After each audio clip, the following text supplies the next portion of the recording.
آپ کو لگتا ہے کہ واقعی میں مداخلت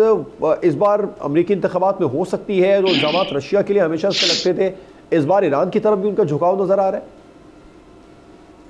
دیکھیں، ہر ملک کے اوپر اس کی خارجہ پالیسی کا امپیکٹ ہوتا ہے، لیکن یہ پہلی دفعہ ہے کہ جہاں امریکہ کی ڈومیسٹک پالیٹکس امپیکٹ کر رہی ہیں امریکہ کی خارجہ پالیسی کی چوائسز پہ، اور وائس ورسا، یعنی خارجہ پالیسی امپیکٹ کر رہی ہے امریکہ کی داخلی پالیسی پہ اور انٹرنل پالیٹکس کے اوپر، اور اس پہ بڑی واضح تشریح ہے۔ اس کے اوپر ہم اس پہ مطلب اس پہ بحث کر سکتے ہیں کہ کتنی حد تک کتنا ووٹر اس طرف جائے گا یا اس طرف جائے گا، لیکن ایک بات طے ہے کہ ان جنگوں نے امریکہ کے اندر ایک اقتصادی جو ہے ہیجان کی کیفیت طے کی ہے۔ اس کے ساتھ ساتھ امریکہ کے اندر جو ہے ایک اضطراب موجود ہے۔ اب ایسی صورتحال میں پاکستان کے لیے کیا بہتر ہوئے گا؟ ہمارے لیے یقینی طور کے اوپر ٹرمپ یا ریپبلکنز بہتر ہوں گے، کیونکہ اگر آپ تاریخی پس منظر میں دیکھتے ہیں تو پاکستان اور جو ریپبلکنز کے درمیان تعلق ہے وہ ہمیشہ بہتر رہا ہے اور سٹیبل رہا ہے، اور اس کی بنیادی وجہ یہ نہیں ہے کہ ان کی پرسنالٹی، اس کی بنیادی وجہ یہ ہے کہ ان کا طریقہ خارجہ پالیسی، طریقہ خارجہ پالیسی میں وہ بائیلیٹرلزم پہ فوکس کرتے ہیں اور تجارت پہ فوکس کرتے ہیں۔ اس وقت پاکستان کی جو اقتصادی فوکس ہے وہ تجارت کے اوپر اور بین الاقوامی جنگوں پر نہیں ہے، اور پھر مشرق وسطیٰ میں ان کی پالیسی جو ہے آپ کے ساتھ ریکنسائل کرے گی۔ اس کے مد مقابل جو ڈیموکریٹس ہیں وہ اس خطے میں ہندوستان کو اپنا ساتھی سمجھتے ہیں اور پاکستان کو مسئلے کا حصہ، اور اس کے ساتھ ساتھ جو ملٹی نیشنل کارپوریشنز ہیں جو ڈیموکریٹس کے ساتھ ہیں، بالخصوص آئی ٹی میں،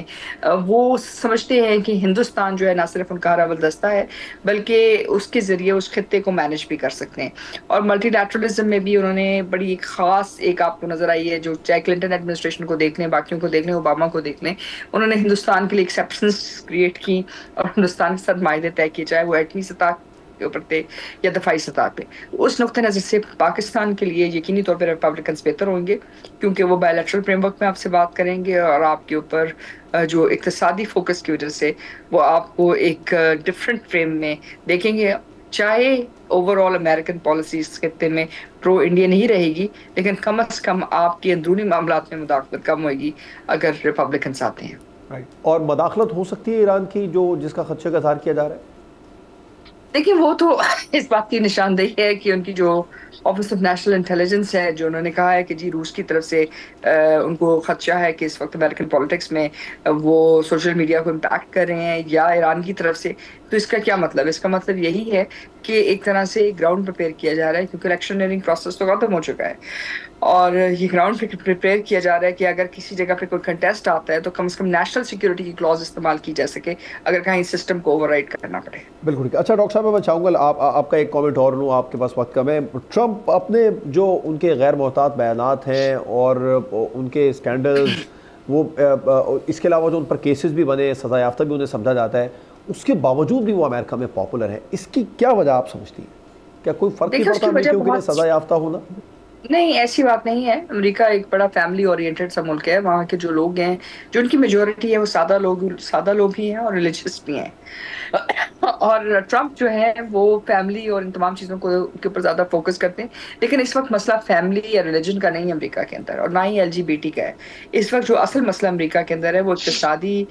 جو ترقی ہے، امریکہ کی اندرونی ترقی ہے، اس کو سٹیپ گارڈ کرنا ہے۔ وہاں جو ان کا فیلنگ ہیلتھ سسٹم ہے اس کے اوپر لوگوں کے اوپر جو ہے کوشچن مارکس ہیں۔ پھر ان کی جو بہت زیادہ ایک تعداد جو امریکہ کے اندر جو اس کی سسٹم کے اندر ہوم لیس ہو جاتے ہیں ان کے اوپر ہے۔ پھر جو امیگرینٹس آ رہے ہیں ان کے مستقبل کے اوپر ہے۔ تو ایک لحاظ سے جو امریکہ ہے وہ اندرونی طور پہ کرمبل کر رہا ہے، اور اگر واپس اس کے اندر ایک اقتصادی فیوژن نہیں آتا یا ایک اکنامک پش نہیں آتا تو یہ ممکن نہیں ہے کہ اس ڈاؤن ورڈ ڈکلائن کو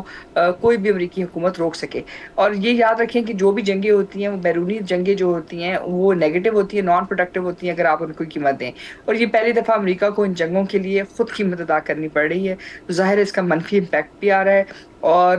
یہ جو ڈی ڈالرائزیشن ڈرائیو ہے دنیا میں، اس کی وجہ سے بہت حد تک جو امریکہ کا اقتصادی کنٹرول ہے وہ بھی چیلنج ہو رہا ہے۔ یہی وجہ ہے کہ ٹرمپ اس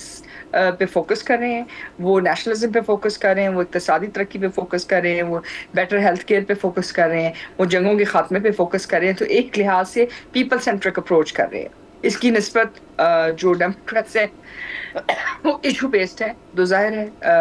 فرق تو آئے گا، اور یہی وجہ ہے کہ وہ اپنے آپ کو اتنا سالڈ سمجھ رہے ہیں اور سمجھتے ہیں کہ وہ شاید امریکہ کے اندر ایک بہت بڑا چیلنج، ایک بہت بڑی تبدیلی لے کے آ سکے۔